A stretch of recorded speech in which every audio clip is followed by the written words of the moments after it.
El deber del cónclave es dar un obispo a Roma. Parece que mis hermanos cardenales han ido a buscarlo al fin del mundo. Esas fueron las primeras palabras de Jorge Mario Bergoglio desde la Plaza de San Pedro en 2013.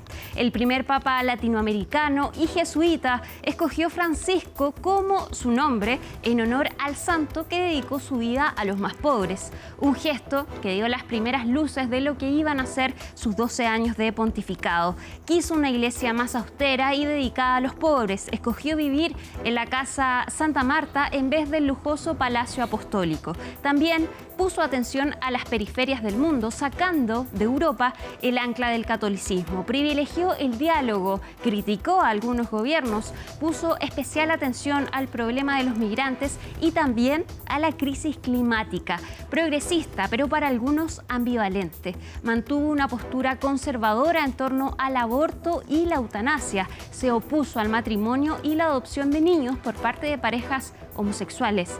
Tuvo que enfrentar el escándalo por los abusos sexuales cometidos por los clérigos, que fue la mayor crisis de la Iglesia Católica. Si bien se reunió con víctimas y promulgó leyes eclesiásticas, fue lento en su actuación. Y hay muchos que son críticos y se sienten decepcionados de la respuesta de la Iglesia. Luces y sombras de un papa que está siendo despedido y que tras su muerte se abre la pregunta de quién asumirá el liderazgo de la Iglesia Católica. Aquí comienza Conexión Global Prime.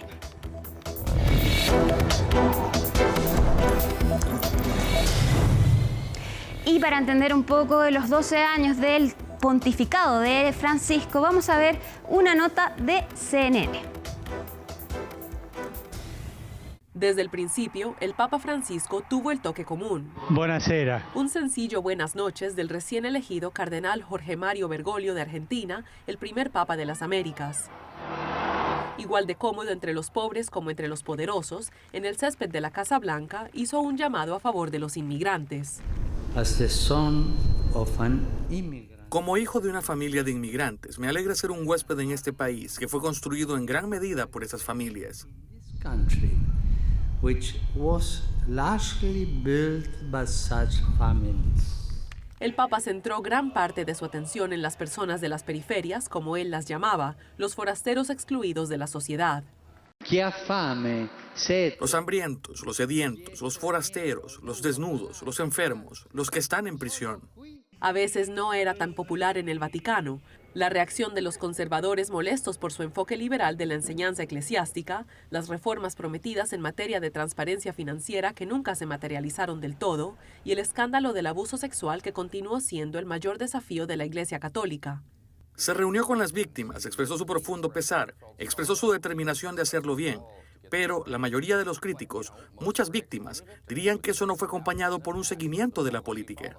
Cuando estalló la pandemia de coronavirus en 2020, esta imagen del Papa bendiciendo al mundo desde la Plaza de San Pedro vacía se convirtió en un símbolo de esa época desoladora. Francisco instó a las naciones a compartir sus vacunas con los países más pobres y vacunó a cientos de personas sin hogar y desfavorecidas en el Vaticano. En el comienzo de la guerra en Ucrania en 2022, Francisco fue un firme defensor de la paz. El pontífice evitó condenar rotundamente a Vladimir Putin, pero apeló públicamente al presidente ruso, rogándole que se detuviera por amor a su pueblo, dijo el Papa. Hizo llamados similares a favor de la paz durante el conflicto en el Medio Oriente, diciendo que la guerra entre Israel y Hamás había descendido al terrorismo. Insistió en que la guerra siempre es una derrota y dijo que la autodefensa que no es proporcional es inmoral. El mensaje más importante de Francisco fue el de la fraternidad, que todos somos hermanos y hermanas a pesar de nuestras diferencias. Y por supuesto queremos saber cómo ha sido el primer día desde esta despedida del Papa Francisco. Su féretro ya está en la Basílica de San Pedro y según la última información que tenemos, más de 20.000 personas llegaron a despedir a Francisco. Y para conocer qué está pasando en el lugar, tomamos contacto con nuestro enviado especial de CNN Chile, nuestro compañero Federico Molina. Muy buenas noches, Federico. Muchas gracias por acompañarnos y cuéntanos cómo está el ambiente allá en la Ciudad del Vaticano. ¿Qué tal, Alicia? Muy buenas noches precisamente desde la Plaza de San Pedro. Te saludo y te cuento un poco lo que ha sido esta jornada en donde precisamente se trasladó los restos del Papa Francisco desde la que fue su residencia durante sus 12 años de papado, la Casa Santa Marta, hasta precisamente la Basílica de San Pedro, en donde será velado por los próximos 3 días en esta capilla ardiente en que recibirá a cientos de fieles y también, como no, turistas también que se vieron con la sorpresa de esta muerte del sumo pontífice luego de sufrir este ataque cerebrovascular y finalmente fallecer el día lunes durante la madrugada. Una jornada que podríamos calificar como con mucha gente multitudinaria aquí precisamente en la Plaza de San Pedro, en donde muchas personas estaban tratando de acercarse precisamente a darle el último adiós al sucesor de San Pedro y que finalmente fue una espera quizás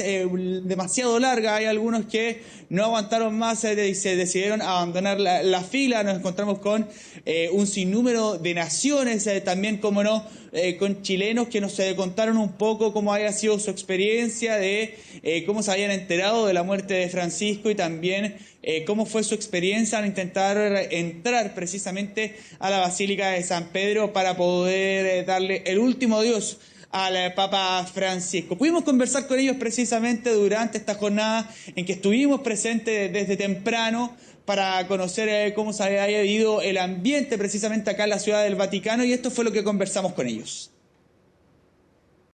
Ha sido algo histórico igual el poder vivir este cambio dentro de los tours, dentro de llegar a Roma, todo lo que está pasando, el tema acá también en la Basílica, así que ha sido sorprendente el llegar y encontrarse con esto, finalmente algo histórico que uno está viviendo sin querer en unas vacaciones, estar pasando esto.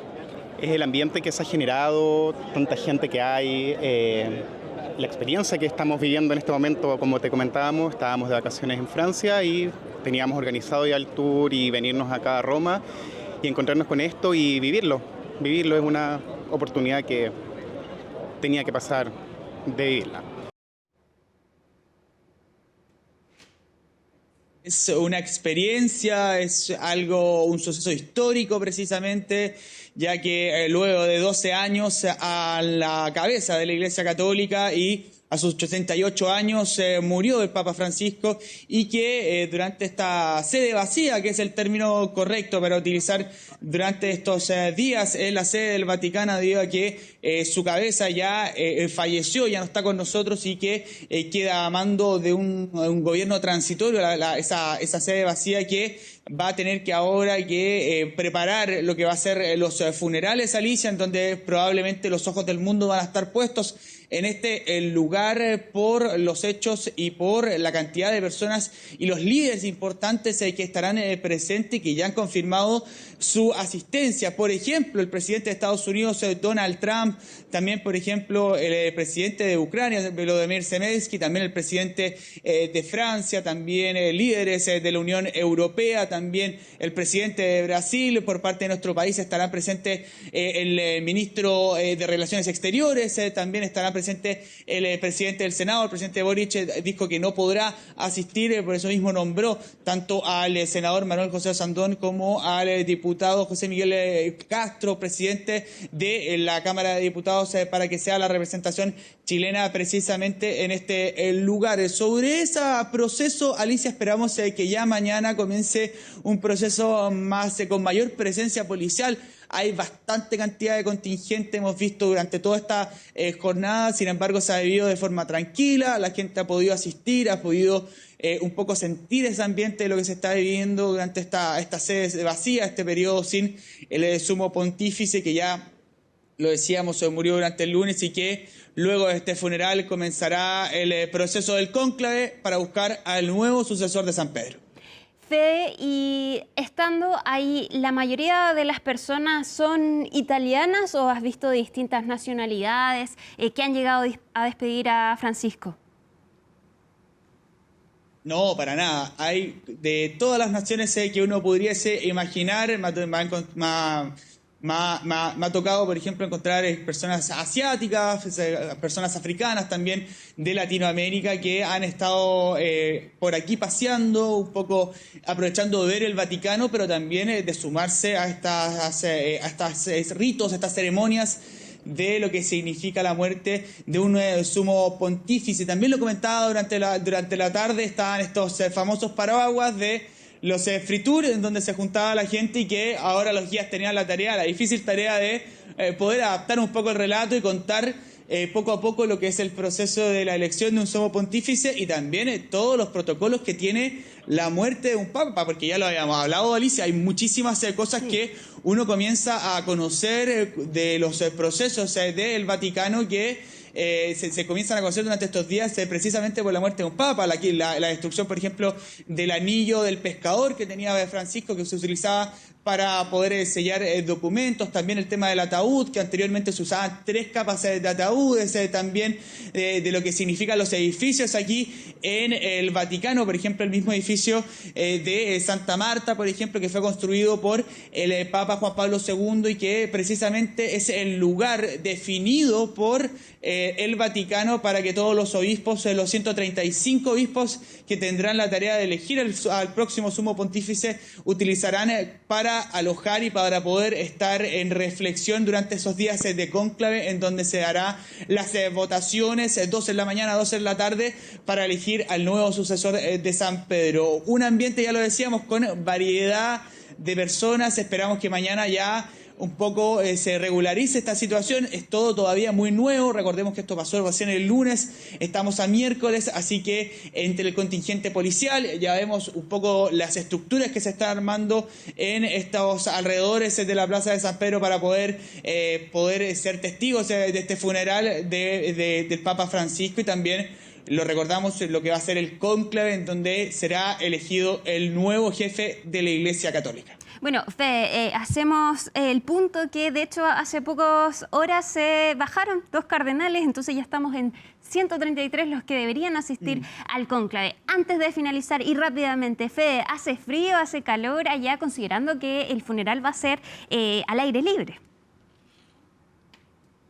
Mira, Alicia, yo ya me puse una chaqueta, empezó a hacer un poco más de frío, he visto el tiempo. Al parecer hay una amenaza de lluvia mañana, pero igualmente ahí estamos preparados con nuestro paraguas para poder seguir entregando todos los detalles de lo que será estos procesos de funerales del Papa Francisco, y esperemos, por favor, que el clima nos dé una mano para poder tener una cobertura sin mayores novedades. Y también para la gente que asistirá precisamente a la Plaza de San Pedro. Súper, Federico, muchas gracias y estamos siempre al contacto. Que estés bien, chao. Igualmente un abrazo y un abrazo a todos.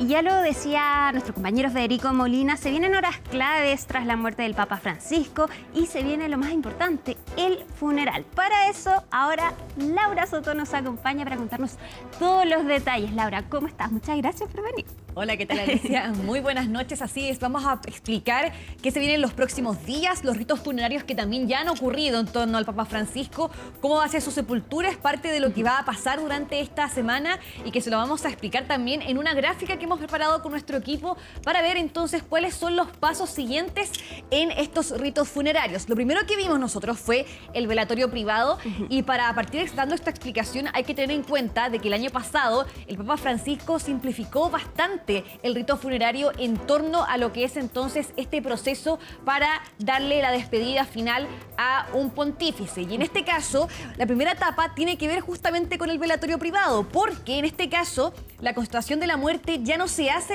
en la residencia misma, sino que en la capilla privada. En este caso, como él vivía en la casa de Santa Marta, se hizo entonces esta constatación de la muerte en la capilla de Santa Marta, es decir, no en este caso al interior mismo de, por ejemplo, el apartamento privado del Vaticano, donde se habría hecho, por ejemplo, antes, si es que también él hubiese vivido ahí. Es un cambio primero que ya tenemos que tener en cuenta ahí.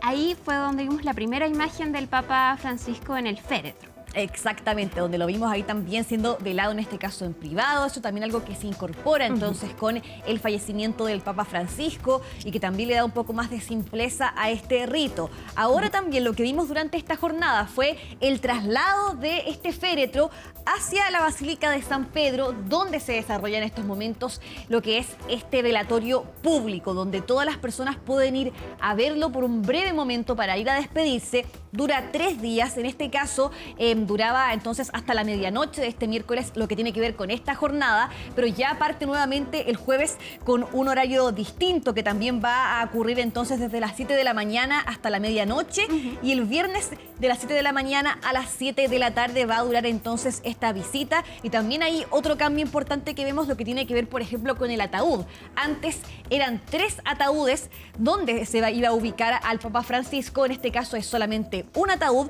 mucho más simple. Antes era primero un ataúd de madera de ciprés, luego un ataúd de plomo y luego al final un ataúd de roble, que era el visible en este caso. Ahora es solamente un solo ataúd de madera revestido de zinc.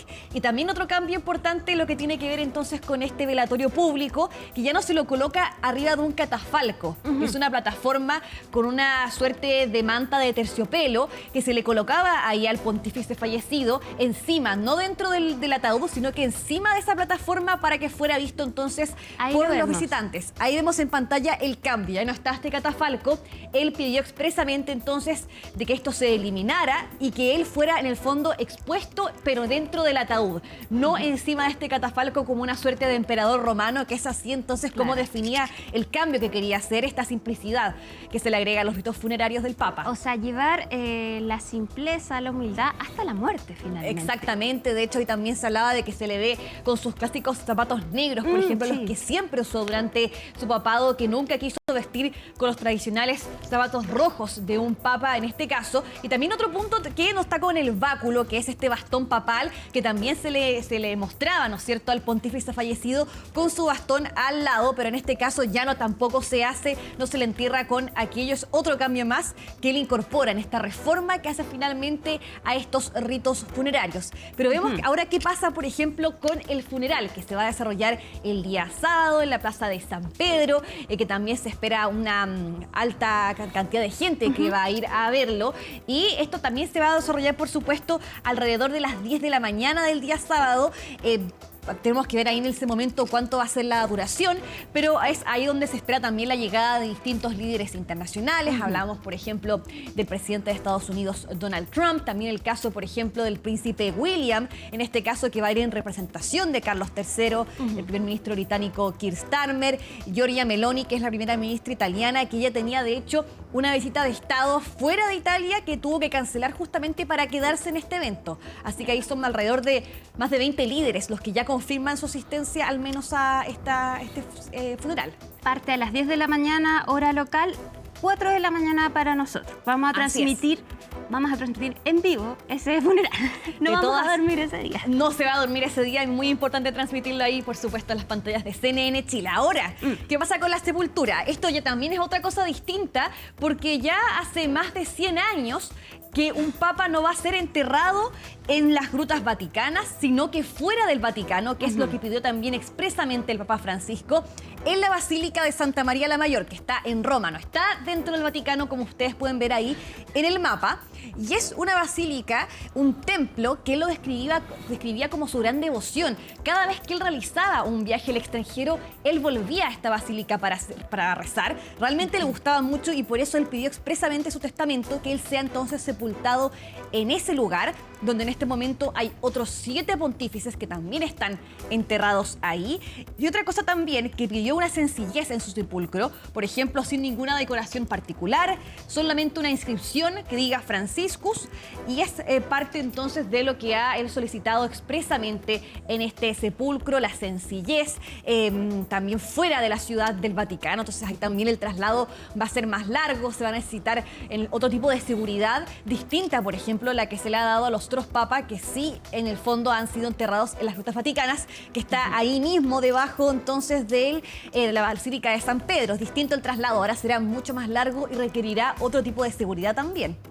Perfecto, entonces el sábado el funeral y ya después comienzan los 9 días de luto. El sábado el primer día de luto. Exactamente, 9 días de luto entonces, y también ahí vamos a saber lo que tiene que ver, por ejemplo, con este cónclave que va a iniciar, detalles que entrega, por supuesto, ahí Isel Guerra más adelante, pero lo cierto es que ahí vamos a tener que ver cuándo va a ser la fecha oficial del inicio de dicho encuentro entre los cardenales para elegir entonces al sucesor del Papa Francisco.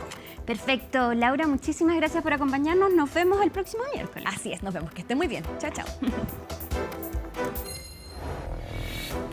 Y precisamente para conocer qué es lo que se viene en los próximos días, cuáles son los preparativos en la Ciudad del Vaticano, tomamos contacto con nuestro compañero de CNN en español, Iván Rodríguez. Iván, muy buenas noches y muchas gracias por acompañarnos.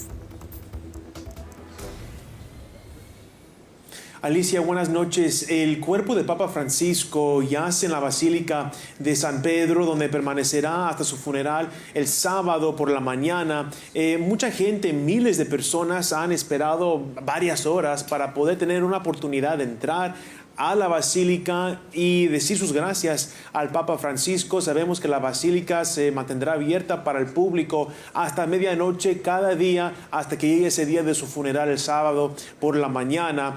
El ataúd de Francisco fue colocado en el altar de la confesión, que se encuentra justo en medio de la Basílica de San Pedro, y también sobre la tumba de San Pedro, que fue el primer pontífice. Como parte del esfuerzo también para simplificar los ritos funerarios papales, el cuerpo del Papa Francisco yace en un ataúd de madera abierto. Ya habíamos hablado varias veces acerca de cómo el Papa Francisco quería un funeral más simple. Él había dicho que quería algo más similar a lo que podría ser un funeral de un cristiano normal.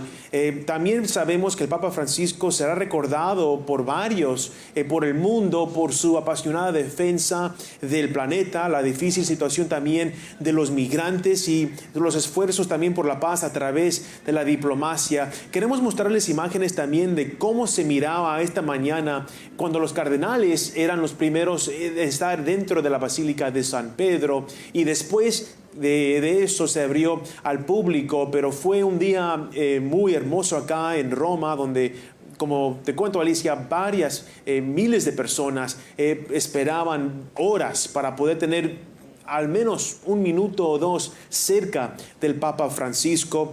Y ahora lo que se viene después es lo del conclave, y una vez que los cardenales se reúnen acá en Roma, generalmente alrededor de 15 a 20 días después del fallecimiento de un papa, empezaremos a ver lo del conclave. Y acerca de quiénes son los candidatos, se ha hablado mucho, se ha hablado de una lista quizá de 13 candidatos que podrían ser el próximo papa.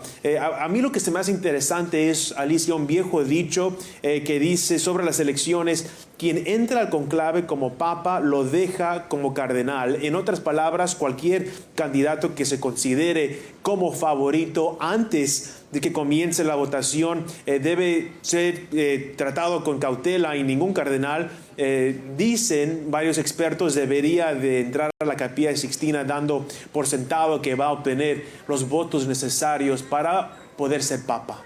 Iván, ¿cuáles son los nombres que más suenan en la prensa allá entre los periodistas o la prensa especializada? ¿Cuál es el nombre que más sonido que se repite entre los posibles papables?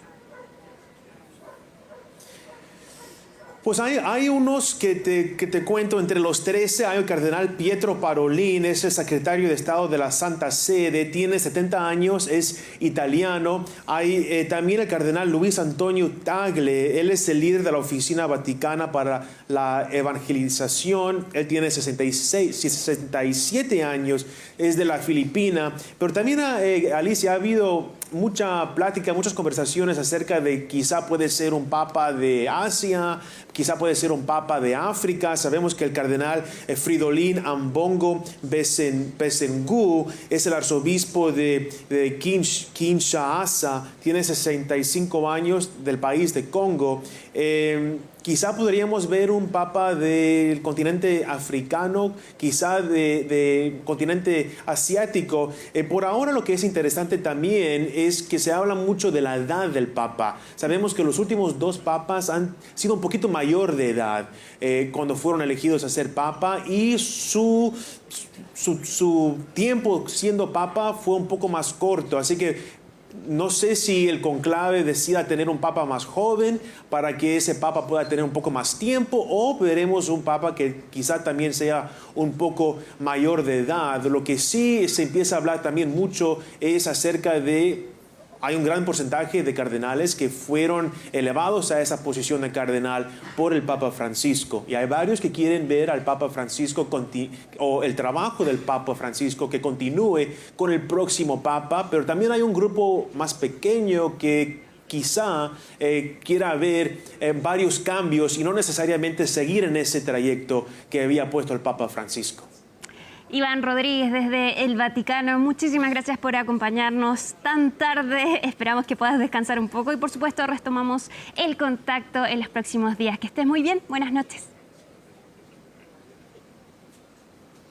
Buenas noches.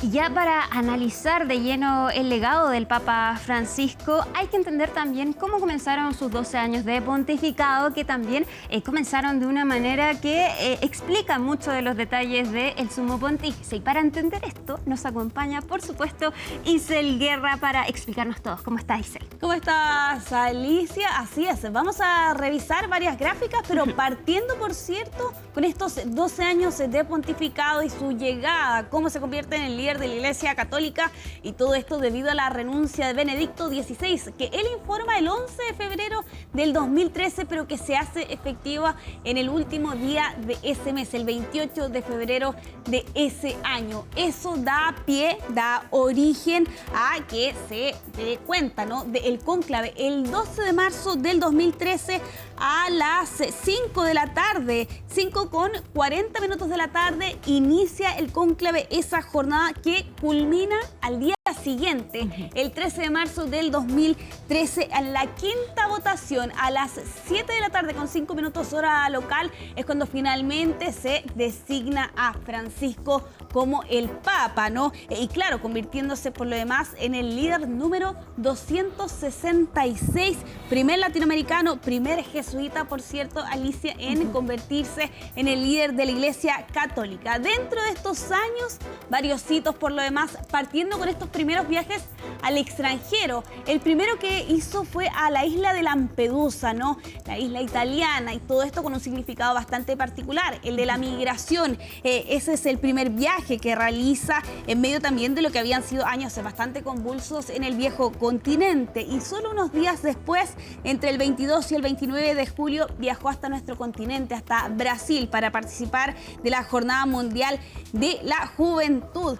Dentro de estos años, y teniendo en cuenta también los viajes que realizó Francisco durante su pontificado, está el viaje a nuestro país. Bastante polémico, por cierto, Alicia, que vimos por esos días entre el 15 al 18 de enero del 2018. Se reunió con la entonces presidenta Michelle Bachelet en La Moneda, visitó no solo Santiago, sino que también Temuco e Iquique, pero todo esto envuelto de una polémica, ¿no?, la del ex obispo Juan Barros. Ya en 2015 le había entregado una declaración bastante polémica: Osorno sufre por tonta, esto en alusión a la designación precisamente de Juan Barros como obispo de esta ciudad. Y claro, mientras estaba de visita en Chile, dijo la siguiente declaración: el día que me traigan una prueba contra el obispo Barros, ahí voy a hablar, no hay una sola prueba, todo es calumnia, está claro. Algo que además se generaba, por cierto, bastantes protestas por esos días en nuestro país. Dicen que este viaje a Chile cambió su pontificado. Sí, exactamente, y eso nos lleva precisamente al otro punto. En diciembre del 2019 se abole el secreto pontificio en casos de violencia y de abuso. Aquí ya no se pueden escudar precisamente en este punto para no compartir denuncias, testimonios y documentos procesales con las autoridades civiles. Dentro de estos cambios también, y avanzamos ya a julio del 2022, hace otra visita, pero a Canadá, y allí entrega unas declaraciones declaraciones bastante importantes dentro de la historia de la Iglesia, porque pide perdón a los pueblos originarios de este país, y esto debido a los internados que recibían a menores de edad, principalmente niños indígenas, y que, según se relata aquí la historia y las denuncias, hubo casos de violencia, de abuso también contra estos menores. Al menos 150.000 menores de edad fueron parte de estos internados durante el siglo XX, ¿no? Eso lleva a que finalmente el Papa Francisco pidiera perdón. Dentro de los otros puntos importantes detrás de estos 12 años está que el Vaticano aprobó bendecir a parejas del mismo sexo. Esto ocurrió en diciembre del 2023 y claro, ya unos años atrás, el 2013, el Papa Francisco decía que él no era nadie para juzgar a las parejas homosexuales,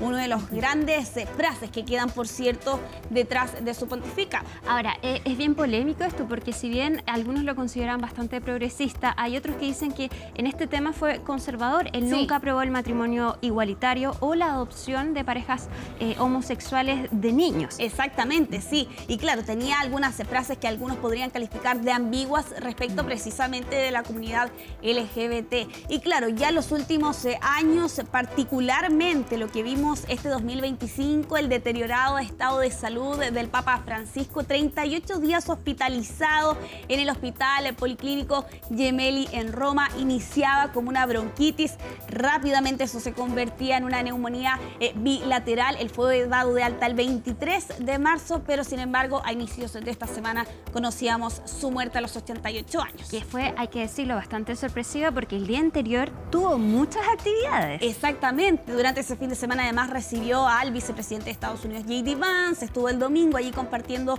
con sus fieles, y claro, la sorpresa que conocíamos el lunes pasado, en la madrugada, él falleció a las 7 de la mañana con 35 minutos en esa jornada que nos ha llevado también a lo que estamos viviendo en estos últimos días.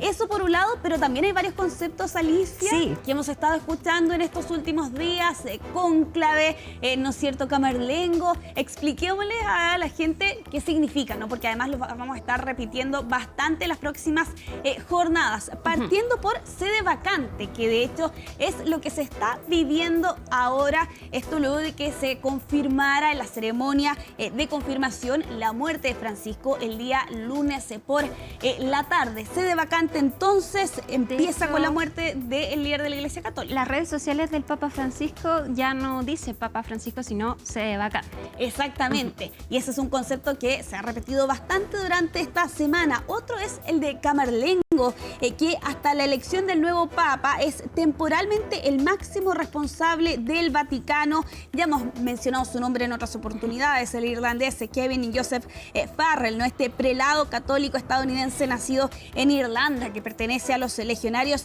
de Cristo. Ojo también con la Capilla Sixtina, que es donde se va a llevar a cabo el cónclave.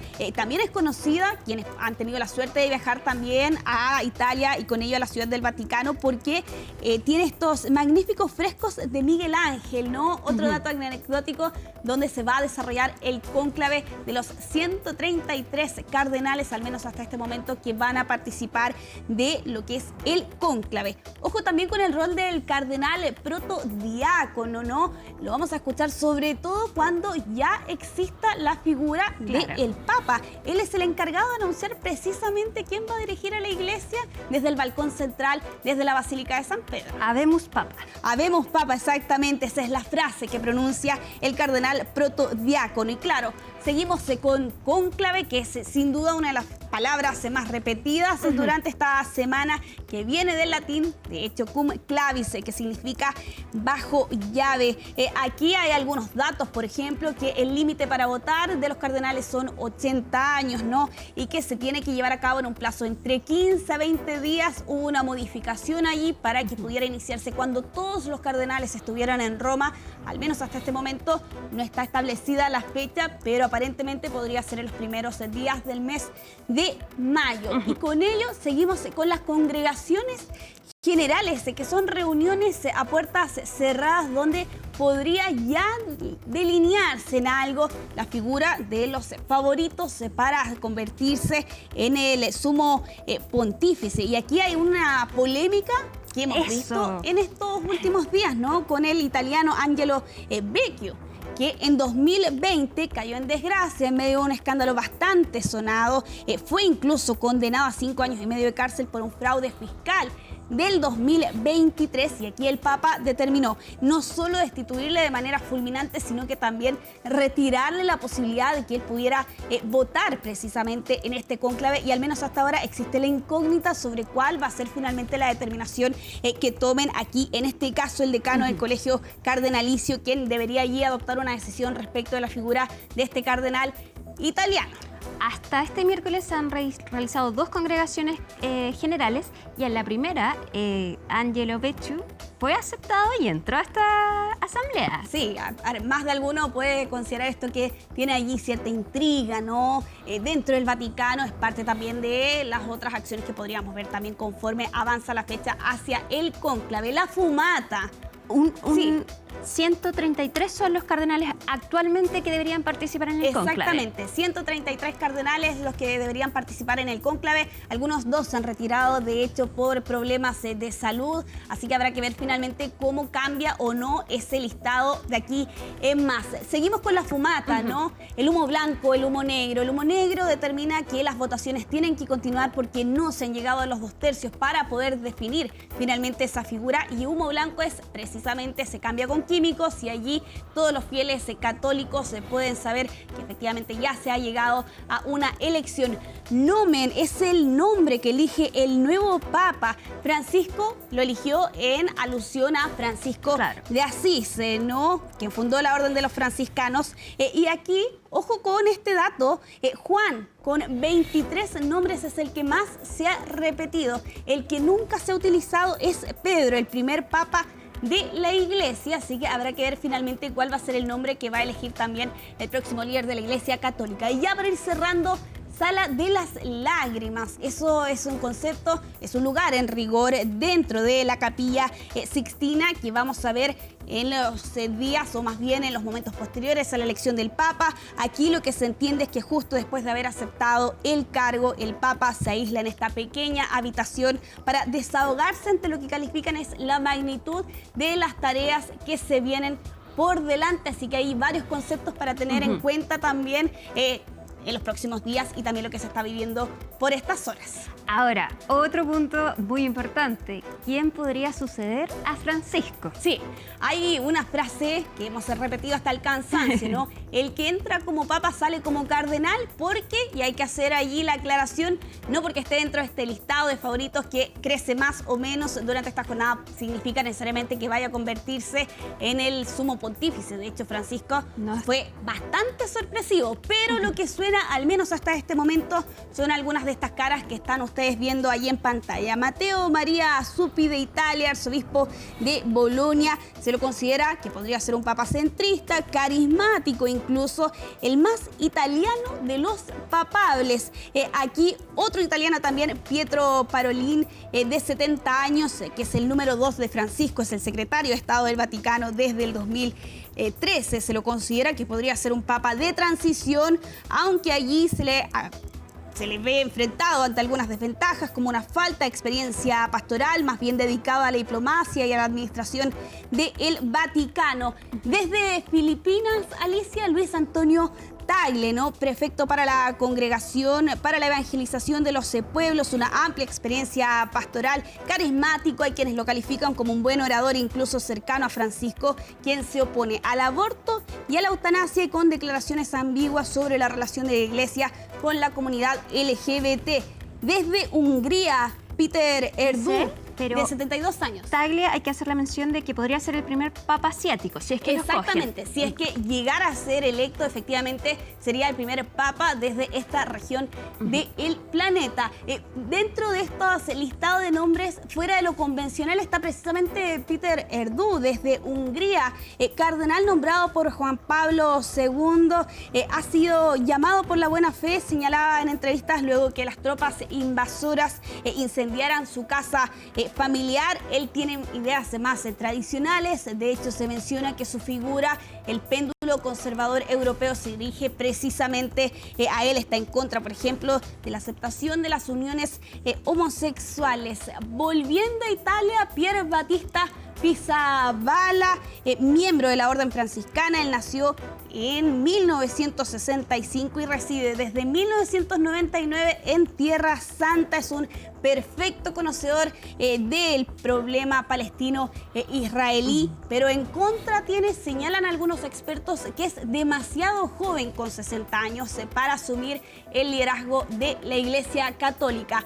Hablando de figuras fuera de lo tradicional, Fridolin Ambongo, ¿no? Desde Congo, forma parte del Consejo de Cardenales de Francisco, una zona además que es más conservadora, como lo es también África, un continente donde ha visto también un aumento sustancial de católicos en los últimos años, y aquí se lo considera que tiene un gran carisma, pero también algunos defectos. Su franqueza y poca diplomacia señalan también allí algunos expertos respecto de su figura, pero al igual que Tagle, podría ser eventualmente el primer papa desde África, exactamente. Y ya para ir cerrando, Anders Arborelius, que es de Suecia, con 75 años, de un país por lo demás que es bastante secularizado, así que también esa particularidad tiene precisamente él. Todos ellos suenan, es un listado de 7 en este caso, pero que también hay otros que han sonado más en estos últimos días. Bueno, todo eso lo vamos a resolver finalmente con el cónclave, que hasta este momento no tiene fecha. Bueno, les damos la recomendación para ver la película Cónclave, que es bastante parecido a cómo se va a realizar este rito. Sí, totalmente, y que da cuenta también, por cierto, de estas discusiones que se llevan a puertas cerradas también para elegir al próximo sucesor, en este caso al sucesor de Francisco. Muchas gracias, Isel, y te invito a que juntas veamos la nota de María Luisa Carrión, porque ya lo decías, el viaje del Papa Francisco a Chile, muchos dicen que cambió el pontificado. Vamos a revisar cómo fue ese viaje a nuestro país. Su Santidad, el Papa Francisco, realizará un viaje apostólico a Chile. Cuando se anunciaba esta gira, quizás nadie o muy pocos imaginaban todo lo que vendría después. Desde el 15 hasta el 18 de enero de 2018. 3 días, 72 horas que cambiaron la forma en que Francisco enfrentaba los abusos de poder, de conciencia y sexuales en la Iglesia Católica y que remecieron al clero local. El momento que pienso cambió, por ejemplo, fue durante el viaje a Chile. Es que nos puso en el ojo mismo de la polémica a nivel mundial, y no fue para menos, porque fue aquí cuando el Papa, el máximo líder de los católicos, pidió perdón.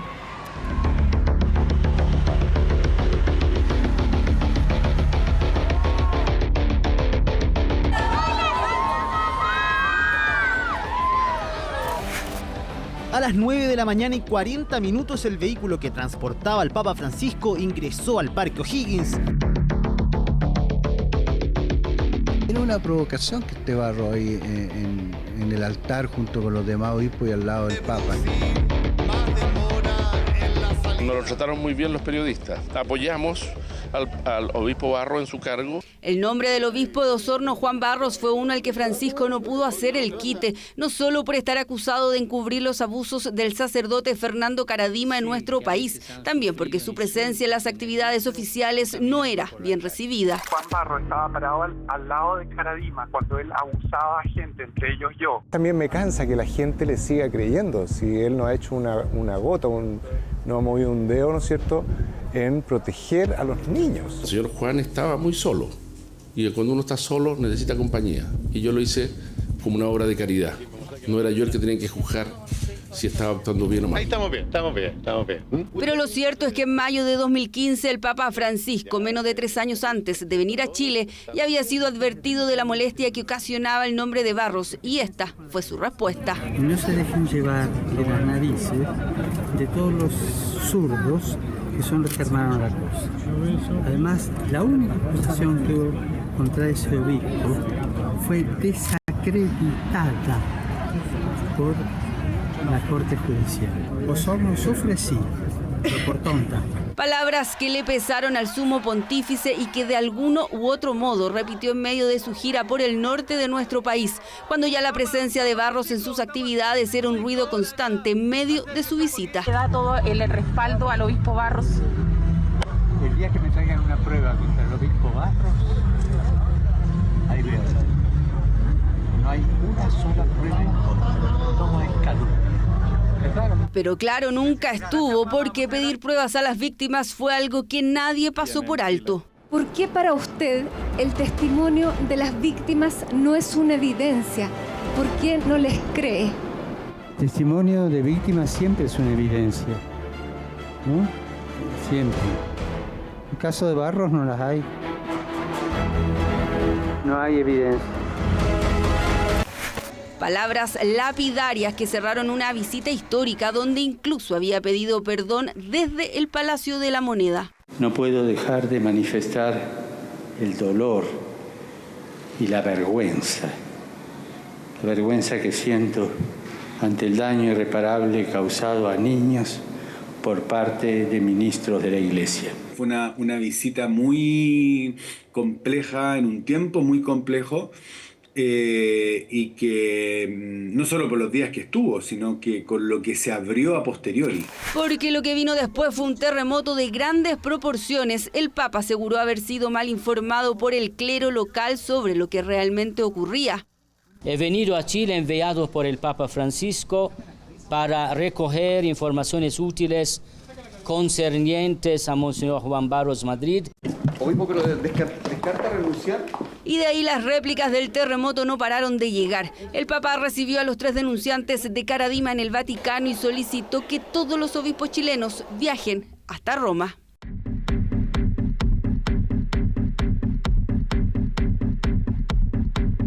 No saben tampoco si van a poder celebrar una misa en conjunto con el Papa y tal vez lo más importante para ellos, no saben si los cargos con los que llegaron a Roma van a ser los mismos cargos con los que vuelvan a Chile. Obispos presentes en Roma, por escrito, hemos puesto nuestros cargos en las manos del Santo Padre. Renuncia de todos los obispos chilenos, que agregaba un ingrediente más a una historia dolorosa porque eran cientos de víctimas de abusos sexuales, de poder y conciencia que buscaban justicia. Cuando comenzamos el 2015 con estas protestas y la denuncia respecto a todos los abusos dentro de la Iglesia, pero no solo los abusos, sino también el encubrimiento de los mismos, ya sabíamos que estábamos entonces yendo contra una corriente, por lo tanto nunca pensamos que iba a tener una repercusión internacional como finalmente lo tuvo. Francisco es sinónimo de contradicción y con esa sensación quedamos ahora que ya no está.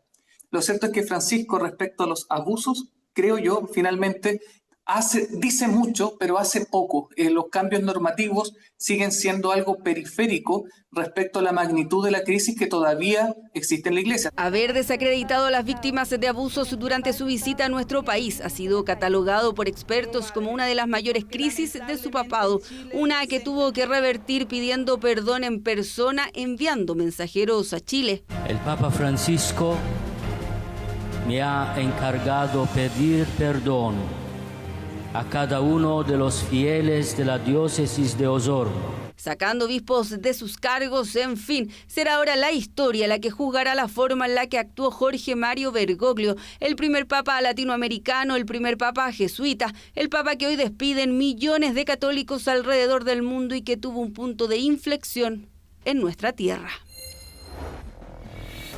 Bueno, y les tenemos una sorpresa, una invitada muy especial a Conexión Global Prime, porque tenemos el lujo de trabajar con quien fue corresponsal por 5 años en el Vaticano, quien conoció personalmente al Papa Francisco, nuestra gran compañera Matilde Burgos. Muchas gracias por acompañarnos. Estamos muy alegres de tenerte acá. Muchas gracias, Alicia. Feliz de poder estar acá y honrada de estar como invitada esta vez y al programa, por cierto.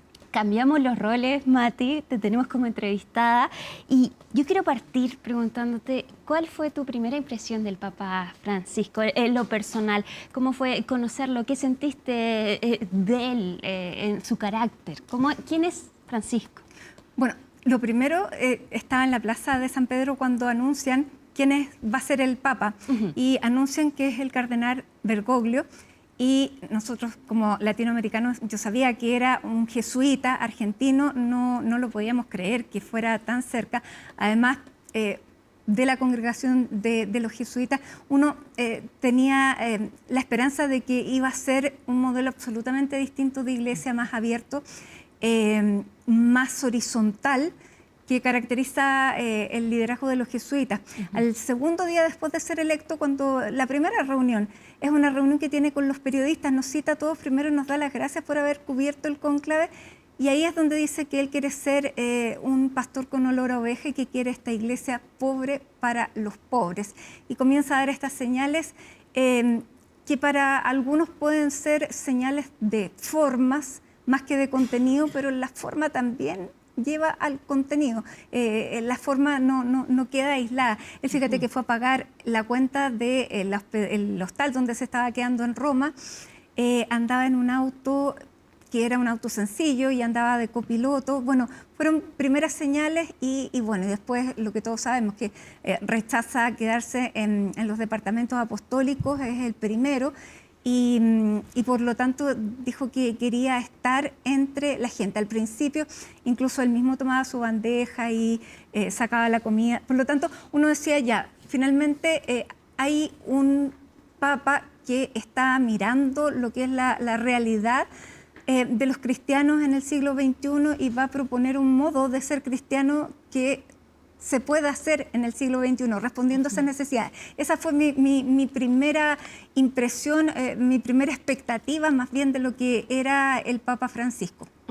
Ahora, Mati, este viaje a Chile que cambió el pontificado del Papa, estuviste ahí con él en el avión, tu pregunta hizo noticia, de hecho yo me acuerdo que de acá en el canal era, la Mati tiene la exclusiva. ¿Cómo fue esa pregunta de partida? ¿Cómo se escogió? ¿Quién iba a hacer esa pregunta? ¿Cómo la preparaste? Bueno, el Papa solamente habla de regreso a Roma. Digamos, entre comillas, las conferencias de prensa son de vuelta para que nada de lo que diga vaya a marcar la visita. Por lo tanto, cuando vino, y hay una foto, está que le regalé esta camioneta del Padre Hurtado, sí, pero era solamente, claro, como para... Ahí están... Claro, esas imágenes. Era como para generar una conversación que me permitiera contar algo cuando llegáramos y aterrizáramos aquí en Santiago.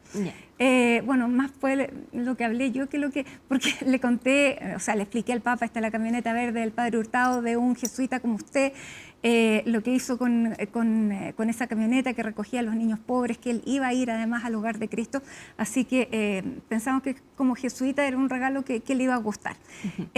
Lo pidió que lo guardaran especialmente entre sus regalos y bueno, no hubo mucha conversación. Yeah. Fue al regreso cuando se dio esta conversación y ya la visita tenía un carácter que había cambiado absolutamente, porque fue una visita que se produce en un contexto de, primero, una secularización de Chile. Es uno de los países que en cuanto a número de católicos ha disminuido en el último tiempo muchísimo. Se acerca a lo que existe en países desarrollados, dentro de, comillas, lo que se puede hacer comparable con otros países de Europa, pero también venía marcada por el escándalo de los abusos sexuales, por la designación de Juan Barros como obispo en Osorno. Durante ese año se había producido, y a Juan Barros, si bien no estaba acusado de abuso, pero estaba acusado de encubridor de abusos de Fernando Karadima. Y el Papa lo que había hecho había sido relevarlo a la categoría de obispo de una diócesis. Por lo tanto, había mucho malestar porque no se entendía cómo podía nombrar a alguien que hubiera sido del círculo cercano de Fernando Karadima, que ya se había establecido que había sido un sacerdote que había abusado sistemáticamente de muchos de los que lo rodearon, y no solamente abusos sexuales, abusos de poder, abuso de confianza, abuso en distintas materias. Por lo tanto, era bien inexplicable.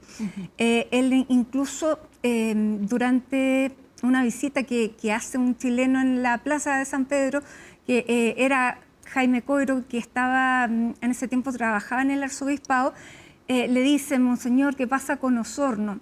Y ahí es donde el Papa dice: bueno, Osorno sufre por tonta, y hay una declaración bastante desafortunada.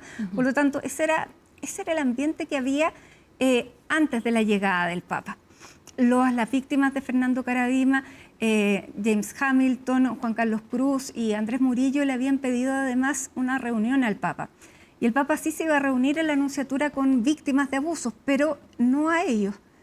Por lo tanto, también ahí había algo que no cuadraba. ¿Por qué se recibe a víctimas, no quiere recibir a quienes han sido las principales voces o las voces que más han escuchado de un caso que ha sido tremendamente importante para la Iglesia? Bueno, y él se mantiene en este apoyo a Juan Barros, que además asiste a todas las ceremonias. Sí, porque está la imagen. Exactamente, uno decía, esto ya es casi una provocación, porque le está causando un problema incluso a la visita del Papa. Y es entonces cuando en Iquique, una periodista, Nicole Martínez, de Radio Bio Bio en esa época, le hace la pregunta, que por qué, que qué piensa, que si lo va a sacar o no, y él le dice que hasta cuándo que él lo que necesita son pruebas. Y si no hay pruebas, cuando me lleguen las pruebas yo cambiaré de opinión. ¿Está claro? Le dice. No, fue súper duro. Por lo tanto, lo que hacía ahí también era poner en entredicho, poner la duda sobre la misma declaración de las víctimas, de los denunciantes de Fernando Karadima.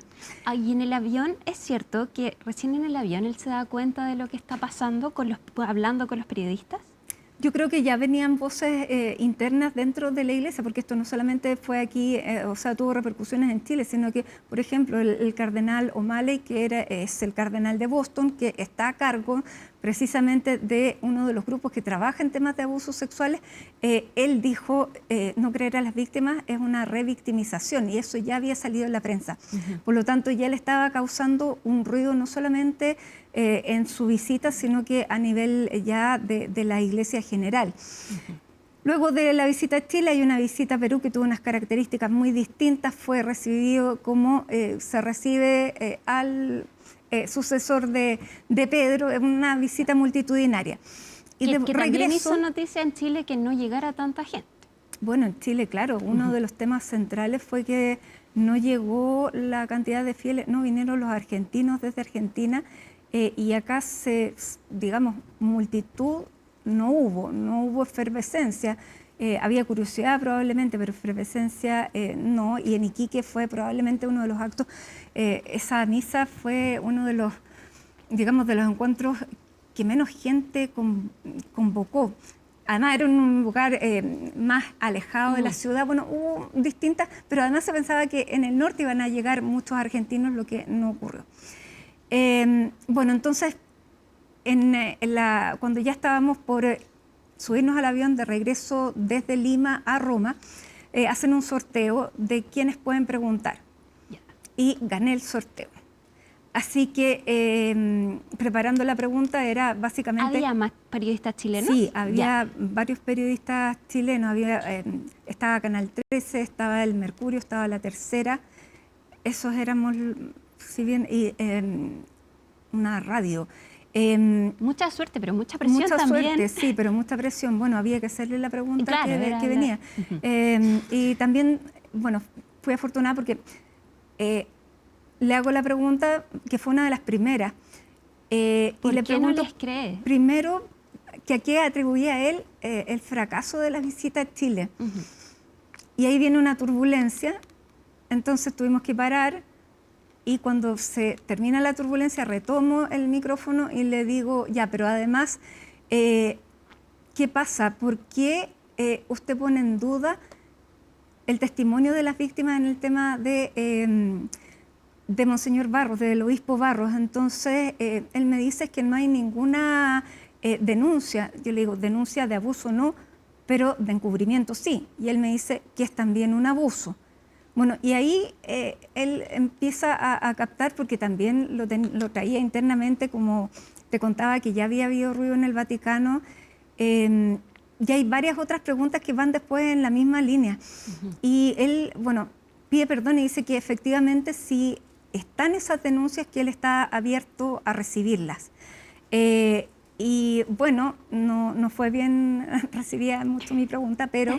¿Pero de parte de Francisco o de su equipo?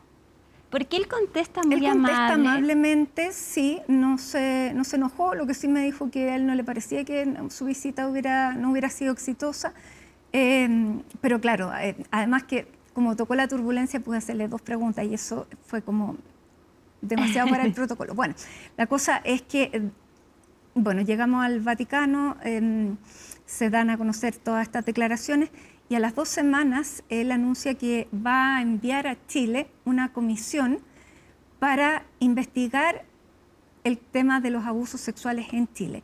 Y manda a Monseñor Chicluna, que es obispo de Malte, que estaba en ese momento y sigue todavía estando en la Congregación de la Doctrina de la Fe, encargado del tema de las investigaciones de los abusos sexuales. Fue quien investigó los abusos dentro de los legionarios de Cristo, que sancionó a Marcial Maciel, una persona que tiene una vasta experiencia en este tema, y venía con el sacerdote catalán Jordi Bertomeu, y ellos fueron los dos los que comenzaron a recibir los testimonios de los denunciantes, no solamente de Fernando Caradima, sino que comenzó, entre comillas, como una avalancha de gente que comenzó a sentirse que por lo menos era escuchada. Y recogen todo este material, se quedan más días de los que habían pensado, y semanas después el Papa manda una carta a Chile pidiendo perdón y además citando a toda la Conferencia Episcopal chilena, porque lo que el Papa termina sintiendo es que no le habían dado la Conferencia Episcopal la información necesaria para que él pudiera tomar una decisión a la hora de nombrar un obispo, porque el obispo tú lo nombras, el Papa lo nombra porque recibe la recomendación del nuncio, y al nuncio le llegan los nombres de la Conferencia Episcopal. Por lo tanto, la Conferencia Episcopal había propuesto el nombre de Juan Barros, el nuncio se lo lleva y se produce toda esta cadena que el Papa, bueno, tiene que confiar en la gente que tiene, pero ahí se da cuenta de que no le habían entregado la información que él necesitaba. Y bueno, y más allá de eso, termina invitando a estas 3 personas que no habían querido recibir aquí en Chile, los recibe en el Vaticano, y ahí comienza a escribirse otra historia, una relación distinta con ellos, les pide perdón, los tiene una semana ahí en Santa Marta, en el mismo lugar donde vimos en estos días él vivía, donde murió y donde fue velado en un principio.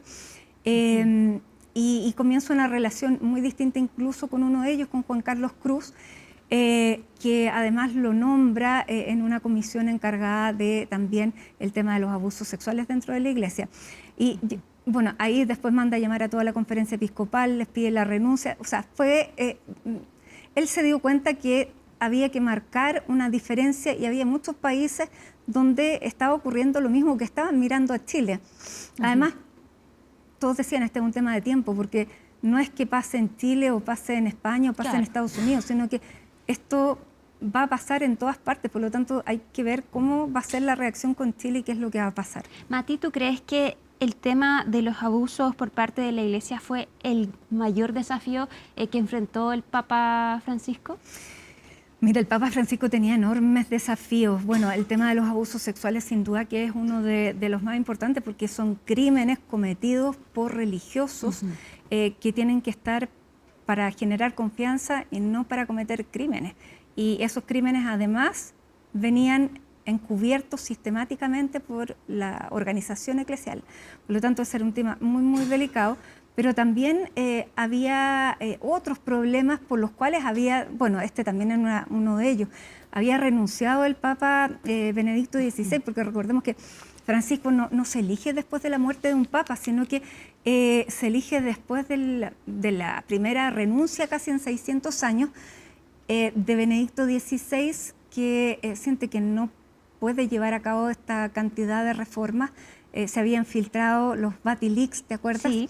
Donde habían documentos que se habían filtrado de los problemas que había al interior de la Iglesia, había problemas de gestiones administrativas, había problemas de turbiedad en los dineros de la banca vaticana. Por lo tanto, había cosas muy importantes que reformar. La curia, ¿qué es la curia? Es el grupo de cardenales, obispos que están en el gobierno de la Iglesia, los encargados, entre comillas, como de los ministerios. Ahí habían tomado tal vez atribuciones y poderes que iban más allá de lo que se quería y que se establecía, y que el Papa Benedicto dijo: con mi renuncia se descabeza todo y es la única manera que tengo de hacerlo. Entonces tenía muchas tareas. De hecho, en las congregaciones generales que se están realizando ya ahora, que son las reuniones de los cardenales antes del cónclave, cada uno de los cardenales expone lo que espera del próximo pontificado y el Papa, digamos, entonces Cardenal Bergoglio, habla de esta curia, del exceso de clericalismo, de esta iglesia que parece más una corte que una iglesia para servir. Por lo tanto, ahí también hay ahí él presenta cuáles son todos los principales desafíos, la inclusión de las mujeres, porque no se entiende que si hay mitad de mujeres, lo que uno ve en todas las celebraciones sean hombres. Y ahí se logró avanzar, no tanto, bueno, pero en ninguna de los temas que él se propuso tampoco logró avanzar tanto, porque son estructuras enormemente pesadas y hay lógicas internas que incluso uno también desconoce. Mati, se nos acaba el tiempo, lamentablemente. Pero por último, ¿quién crees que podría ser el sucesor del Papa Francisco? Ya se han hablado de hartos nombres. Sí, siempre los favoritos no salen. Francisco no era favorito. Francisco se hablaba muy poco. Otras veces sí, o sea, con el Papa Ratzinger sí, con Karol Wojtyła no sabían ni quién era cuando nombraron su nombre en la Plaza de San Pedro ese día de conclave. Mira, yo creo que efectivamente la Iglesia, si la recibió el Papa Francisco con estas divisiones, hoy día la Iglesia sigue con divisiones, hay que también van con los tiempos, la polarización no solamente de las instituciones de gobierno o laicas, sino que hay también división y polarización en la Iglesia. Hay grupos conservadores que esperaban que el Papa hablara más de espiritualidad que de cosas cotidianas. No les gustó nunca que él autorizara la bendición, por ejemplo, a parejas homosexuales, uniones homosexuales, no un matrimonio. Él siempre se opuso en esa línea, también es bien tradicional, pero había muchas cosas que este tema de quitarles privilegios, de bajarles el sueldo, o sea, no cayó bien. Por lo tanto, hay muchos que quisieran ir como las olas del mar, retroceder, y eso es lo que vamos a ver ahora en el próximo cónclave. ¿Qué es lo que pasa si se mantienen las reformas, si avanzan o si retroceden? Y hay distintas líneas, y también hay que ver el tema regional, porque ya ha habido varios papas que han sido no italianos, como la tradición que marcaba la Iglesia, aunque ahora digamos, los cardenales provienen de muchos más lugares que antes, es tal vez el cónclave más universal, pero donde probablemente se quiera volver a Europa por la situación geopolítica que también está atravesando el mundo, donde Europa también está despertando y viendo que tiene que asumir, digamos, liderazgo en distintos aspectos. Mati, muchas gracias por acompañarnos, muchas gracias por todo este conocimiento, y por supuesto vamos a tener a Matilde comentando los próximos pasos a seguir. Encantadísimo, un privilegio. Muchas gracias, y nosotros nos vamos a la pausa y ya volvemos con más Conexión Global Prime.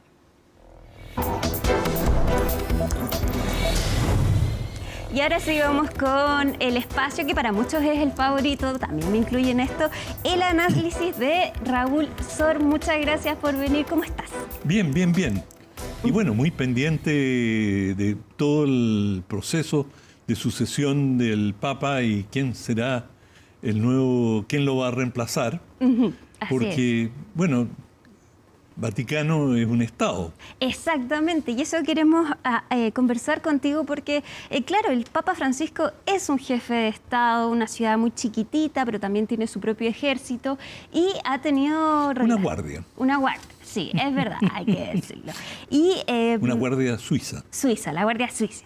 Y claro, ha tenido relaciones importantes, diplomáticas, ha tenido un legado político, podríamos decir, en estos 12 años, ¿o no? Bueno, incluso de antes, fíjate, en un momento dado le planteaban a Stalin, Joseph Stalin, el dictador soviético, que el Vaticano se había opuesto a ciertas medidas, y él dijo, ¿cuántas divisiones tiene el Vaticano? Divisiones de ejército. Claro, como no tiene división de ejército, no tiene ninguna, pero el Vaticano tiene un poder muy significativo, que no es militar, pero tiene un poder ideológico y de lo que denominamos el poder blando, que puede ser determinante. Tan determinante que fue uno de los... la política de Juan Pablo II fue central en la caída de la Unión Soviética porque sacó un ladrillo muy importante del bloque del Este, que era Polonia. Y justamente fue la influencia, la influencia de la Iglesia contribuyó a la caída del régimen en Polonia, y eso fue generando una serie de problemas en el conjunto de lo que en aquel entonces se llamaba el campo socialista.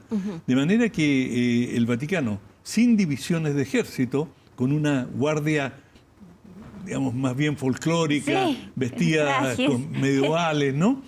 Y con las alabardas, pero tiene un poder significativo. Y como tú bien señalabas, es un Estado.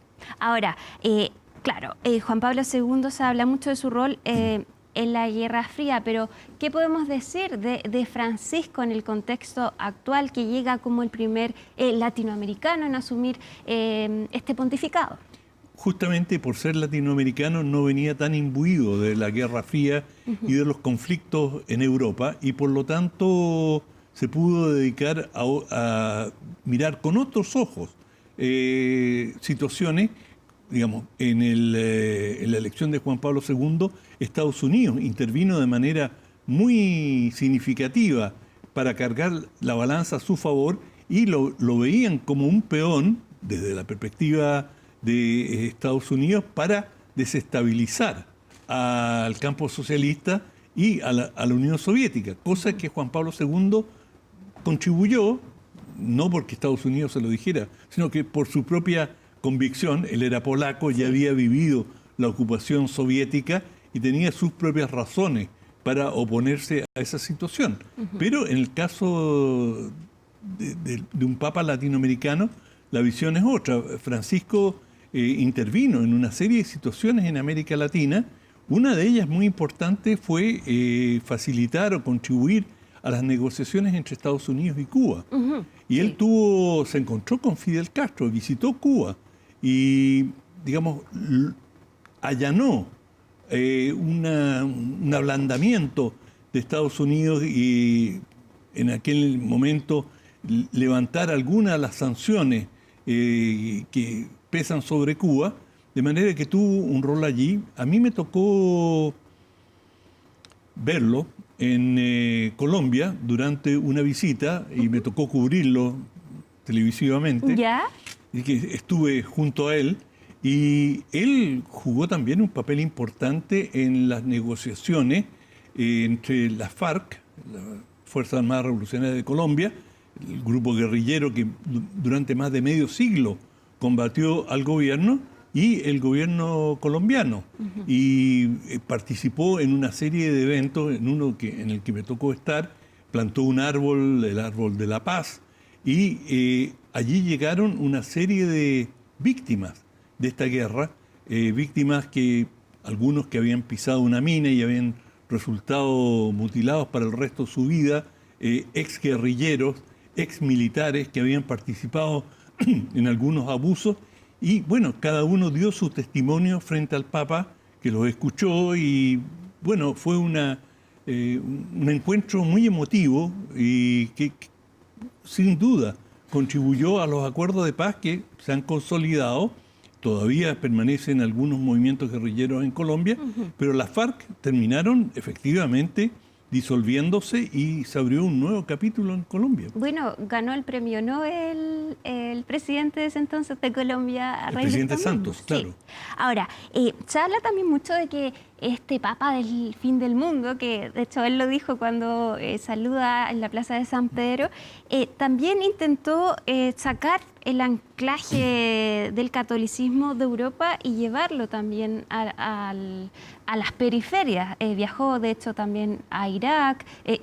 No fue el Papa viajero, pero sí se preocupó un poco de sacar este sí, no le ganó núcleo. a Juan Pablo II. No le ganó, pero intentó sacar el núcleo de Europa. Es cierto, y él, digamos, buscó también abrirlo abrir la influencia de la Iglesia Católica hacia Asia, hacia África, y también hizo un esfuerzo, y esto hay que decirlo, fue la continuidad de un esfuerzo que la Iglesia Católica ha venido realizando a través de, por lo menos los 2 últimos papados, de una visión más ecuménica, es decir, de llegar a un acercamiento con la Iglesia Ortodoxa rusa. Se reunieron, de hecho. Exacto. Sí. Y son, bueno, que son cristianos, no son católicos, pero son cristianos. Y hay muchas iglesias cristianas, los evangélicos, y por ejemplo, en Egipto, los coptas, y una serie de otras iglesias que tienen raíz cristiana y que por distintas razones históricas se han ido separando, pero, digamos, Vaticano y los últimos papas han tratado de volver a esta visión ecuménica y tratar de acercar las distintas ramas que se han ido distanciando. Ahora, también él tuvo un rol importante respecto... Bueno, no sé si es importante porque no tuvo muchos frutos, pero, por ejemplo, se reunía todas las noches con los católicos de Gaza, hacía videollamados, también tuvo una relación algo tensa con Israel, ¿o no? Sí, sin duda, y él, bueno, lo señaló en varias oportunidades, su preocupación por lo que ocurría en Gaza, y es una situación muy compleja para Vaticano y para un papa, porque, digamos, hay acusaciones fundadas de que en su momento, durante la Segunda Guerra Mundial, el Vaticano auspició o primero no intervino para, en la medida de sus posibilidades, limitar la masacre de millones de judíos y que después, a través de Vaticano, muchos de los jerarcas nazis lograron huir y obtuvieron pasaportes facilitados por el Vaticano, y sobre esto se ha escrito mucho, hay muchas películas, y por lo tanto la relación entre Israel y Vaticano ha sido una relación difícil. Hay ahí cicatrices que no están completamente cerradas, pero independiente de eso, la gravedad, la profundidad de lo que está ocurriendo en Gaza, yo creo que Francisco tuvo una postura valiente, decidida, en defensa o por una protección de esta gran población, más de 2 millones de personas, que están desvalidas frente a una agresión militar que no guarda relación con lo que se está viviendo. Ahora, siempre volvemos a hablar de Donald Trump, hay que decirlo, pero es el tema del momento. Donald Trump va a viajar al funeral del Papa el próximo viernes, pero él también se enfrentó a las políticas migratorias de Donald Trump. De hecho, los migrantes fue un tema al que le puso mucha atención el Papa Francisco y criticó la creación de muros por parte de Estados Unidos. Sí, bueno, hay que recordar que el Papa era jesuita y los jesuitas en todo el mundo y también en Chile han jugado un rol muy importante en la defensa, en la protección de los inmigrantes. En Chile tienen una unidad dedicada a temas de migración y han asumido un rol protector y de seguir, ver exactamente cómo se pueden mejorar las condiciones y humanizar los procesos migratorios. Y esto lo han hecho los jesuitas en distintos lugares del mundo. De manera que, dada la crisis brutal que se vive en Europa con la migración, con miles de muertos, permanentemente estamos escuchando de lanchas que se hunden en el Mediterráneo con decenas de aspirantes a llegar a un país nuevo, y lo hemos visto de Francia a Gran Bretaña en el Canal de la Mancha, en fin, y en distintos puntos con barreras que se han establecido en muchos países europeos, especialmente en Hungría, se han construido muros. Bueno, el Papa estaba contra los muros y lo manifestó muchas veces. Francisco fue un gran defensor de humanizar los procesos de recepción de los inmigrantes y que todavía, digamos, su muerte no cambia en nada la gravedad y la continuidad del problema, porque es es un problema vigente desde África hacia Europa. Ahora ha disminuido un poco, hubo un cambio muy importante, un cambio de gobierno radical en Siria, pero en un momento dado los volúmenes de migración desde Siria fueron realmente extraordinarios. Millones de personas, y muchos de ellos todavía están estacionados en campos de refugiados en Turquía. Ahora, Raúl, ¿qué te parece o qué opinas de que el funeral del Papa Francisco, que va a congregar a distintos líderes mundiales, por ejemplo, va a llevar a que estén en un mismo lugar Zelensky y Trump, que no se ven desde este fallido encuentro en la Casa Blanca? Bueno, los entierros, trágicamente, muchas veces son eventos diplomáticos importantes que le dan la oportunidad a estos jefes de Estado para encontrarse y hablar de manera informal, si es que quieren hacerlo, por supuesto. Sí. Pero veremos cómo se da esto, pero claro, esta convergencia de tantos jefes de Estado en Roma va a ser un evento importante desde el punto de vista mundial. No necesariamente van a salir resultados, habrá que ver, dado que la relación entre Zelensky y el gobierno estadounidense es bastante precaria, al punto que Rubio se retiró de una conferencia en Londres sobre Ucrania, y que se ha planteado de que para Ucrania Estados Unidos propone que simplemente renuncie a los territorios que ha ocupado Rusia. Bueno, por supuesto, ahí hay algo que va mucho más allá del encuentro fortuito que van a tener en Roma. Pero para Zelensky, ciertamente cualquier oportunidad de tener un segundo, un minuto con Trump en el cual pueda expresar sus puntos de vista, si es que se le da la oportunidad, claro, puede ser interesante. Ahora, hay mucho que hablar del Papa Francisco y yo estoy aprovechando acá de hablar todos los temas que no pudimos tocar antes. El Papa Francisco también escribió una encíclica sobre el medio ambiente y llamó mucho la atención que fuera un Papa preocupado por la crisis climática y bien crítico respecto de la labor que estaban haciendo los países en torno a la posible solución, o que no estaban haciendo nada por la crisis del clima. Sí, él escribió bajo su papado se publicó la encíclica, no creo que él tuvo participación directa en ella, Laudato Si. Sí. Y esta encíclica es extraordinaria. Es una encíclica que reconoce, sin lugar a dudas, la naturaleza del cambio climático, el calentamiento global, y marca un giro en 180 grados en la visión histórica de la Iglesia Católica. Es decir, la visión católica, cristiana, es que Dios le dio el mundo a los hombres para que lo ocupara, lo disfrutara y lo exprimiera. Y, obtuviera de él, del mundo, todo lo que podía obtener.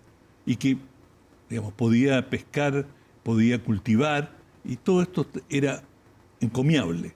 Sin embargo, hemos visto con el cambio climático y con los desastres naturales, esta visión cambió. Y en Laudato Si se plantea un cambio trascendental. La tierra no es Dios no se la dio a los hombres solamente, sino que a todas las especies que la habitan. Y que por lo tanto, los humanos tenemos la responsabilidad de cuidarla. Es un enfoque completamente diferente. Y en ese sentido, yo diría que desde esa perspectiva, el planteamiento de Laudato Si y de Francisco es revolucionario, porque es un viraje realmente extraordinario. Y esto fue muy apreciado por los ecologistas en todo el mundo, esta encíclica, pero los transgresores del medio ambiente no les vino bien. ¿Y dónde están quiénes son los principales transgresores del medio ambiente? ¿Quiénes son los peores enemigos, si queremos? Son los contaminantes, los contaminadores. ¿Y quiénes son la industria que más contamina? El petróleo. Es decir, el calentamiento global viene de las emisiones de CO2, que es producido por los combustibles fósiles. Y por supuesto, en Estados Unidos, incluso a nivel de gobierno, tuvo una respuesta bastante dura y le dijeron, ¿sabe usted, papá? Preocúpese de sus asuntos religiosos, que nosotros nos preocupamos de la economía. Así de duro. Y bueno, esto, yo creo que en el legado de Francisco, su vocación proecológica va a quedar como uno de los puntos más altos de su intervención. Claro. Mira, hablando de los puntos más altos, pero también hay hartos críticos del Papa Francisco. Por ejemplo, bueno, ya hablamos del tema de los casos de abuso sexual por parte de la Iglesia con la Mati, pero respecto también del rol de la mujer, que no se avanzó mucho en este tema, para algunos, dado que la mujer no puede ocupar cargos en el sacerdocio. Pero hay otros que dicen que efectivamente el Papa tuvo una mirada importante hacia la mujer, decía que en la Iglesia es mujer. ¿Cómo leerías tú los cambios que hizo o si no hizo cambios? No, yo creo que fue un Papa conservador en asuntos religiosos, claramente conservador, y nadie discute que fue conservador.